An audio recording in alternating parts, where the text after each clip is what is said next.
Good morning and good afternoon to everybody who's watching the video. It's me, Richie Kevin, and you're watching How to Guide YouTube channel. And in this video, I'm going to be teaching you guys how you guys can log in into Royal Bank of Canada. It's pretty simple, so follow the step which I'm going to be showing you. And for those people who do not know what bank this is basically a multinational financial service company, which means this bank has a lot of branches in Canada. So if you guys have account in this bank, you can access it from anywhere in Canada if it has the branch on that state of Canada. All right, so that's just one basic information about it. If you guys want to have all the other advantage of opening account in this bank, visit this official website, which is rbcroyalbank.com. All right, so let's get into the video, but do hit that like and subscribe to our YouTube channel with notification on so you guys can get notified for our future video.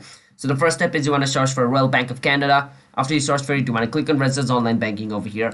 Once you click on it, it's going to take you to the official website. And once you're over here, you just want to click on Register Sign In. And once you're in the sign in page, you need to enter your client card or your username, whichever thing you have over here, you need to enter it. After that, you enter the password of your account. And after you do that, basically just click on sign in and you should be able to sign in into your account. So that's basically how easy it is. Hope you guys were able to understand the video. Do like and subscribe, and bye-bye.